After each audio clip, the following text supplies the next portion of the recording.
everybody. Nandito ako ngayon sa farm kaso sobrang maulan, ilan days na.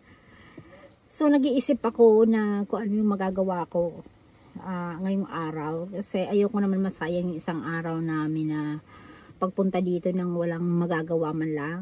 So yung trabador namin sa bahay, wala silang pasok kasi sobrang dulas. Yung nagpipaint din ng bakod namin hindi rin makagawa kasi maulan. So hanap tayo ng magagawa na kahit pa paano sa isang araw may matapos man lang. Tara guys. Tatlo. May tatlong engine guys. Ayan na. Ulan na. Kaya magpapaulan na ho ako kasi tingnan mo yung sulok to sulok. kaya nga. Sulok talaga. Sulok ka punta. Pasintro mo yan. Sulok na sulok yan. Sige po. Okay po.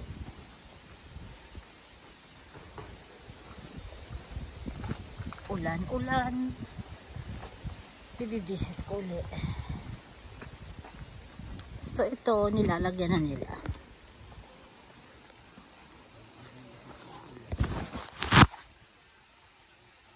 Ito nilalagyan na nila.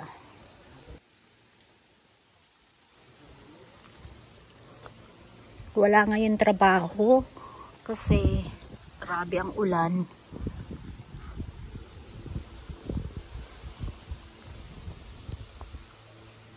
Medyo humina-hina ng konti pero grabe, tingnan nyo naman yung langit.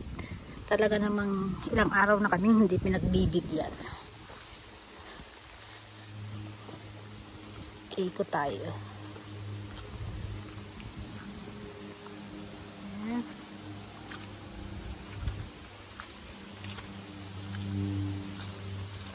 I-visit ko yung fish pond. Uwi na muna ako at lumakas na yung ulan. Ayan na. Mapupo muna nila.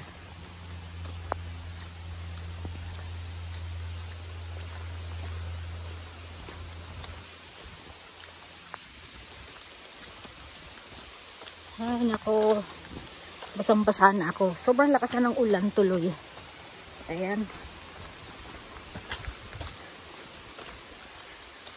Napaka-imposibleng magtrabaho sila ngayon. Bibisit ko yung aking manok. Napakain na ng aking alalay. At ang aking pig. Yung dalawa kong piglet. Hindi na sila piglet. Kasi malalaki na.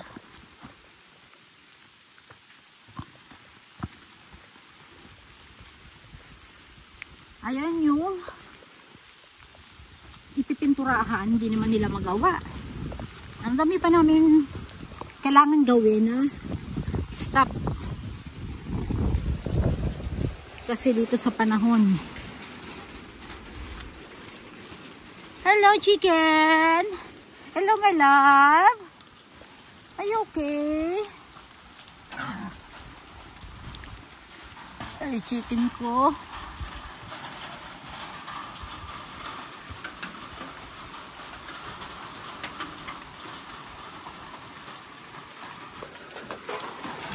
Yung manok ko, tsaka yung chicken ay magkapit-bahay lang. Hello, my love! Hello, my love! Hello. Ito yung aking dalawa. Dati alit-lit pa, ngayon sobrang taba. Lakas kumain. Ang lakas niyang kumain. Yeah. Hello? You want food?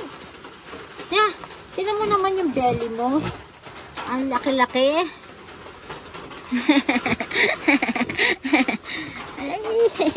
They're so cute naman. They're so cute.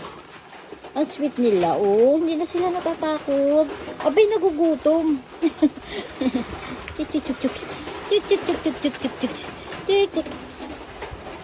Bigyan natin sila ng pagkain. Kasi nagugutom. My love. Ang laki na nila. Tingnan mo naman yung tiyan. Oh, hindi na sila hindi na sila hindi na sila sa akin takot. Dati, hindi mo malapitan, hindi mo mahawakan. Ngayon, naughty na sila.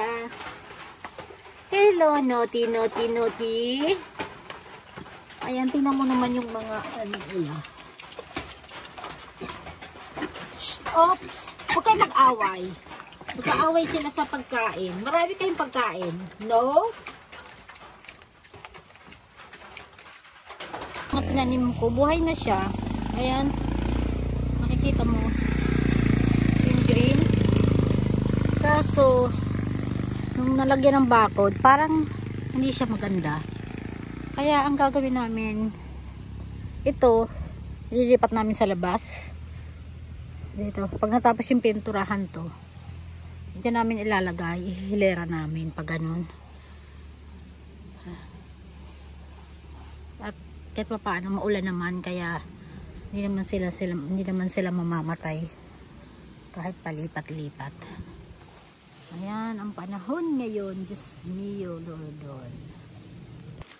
Ayan pa dito yung mga dapat linisin. Ayan. Ang dami-dami pa. Dahil lang sa weather. Siyempre, tag-ulan na.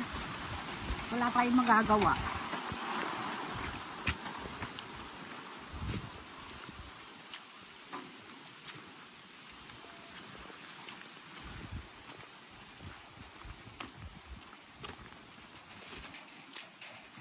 Ito, lilinisin pa nila.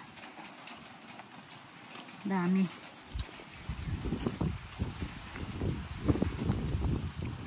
Why you take roots out? Yeah.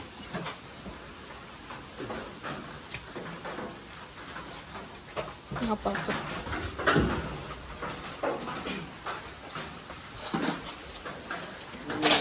Aming pansamantalang warehouse. Ayan, may mga diesel, gasoline. Ayan. Sa pump feeds sa baboy. Ayan.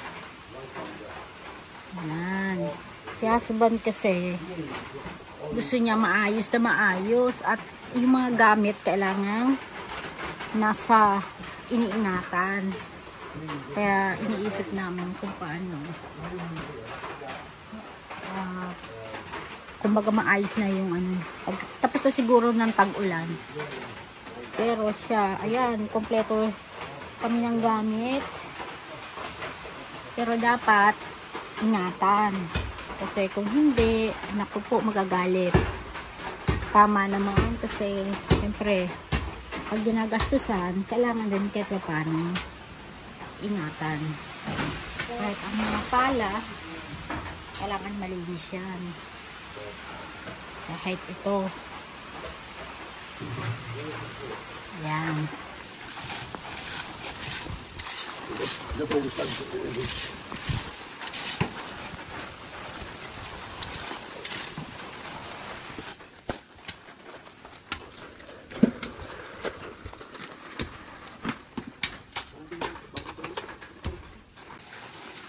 Kasya ba? Tama. Ay, kulang. We need to buy one more. No, we don't. I think that's okay na. Yeah. We can dig that down and Yeah. just go out over the edge. That's fine.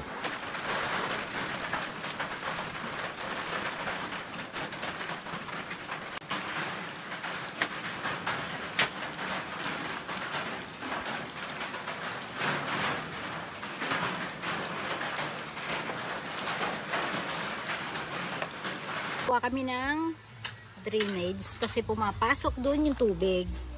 So nilagyan namin ng pipe. Kaso ang pagbungkal ng lupa, putikan. Ayan.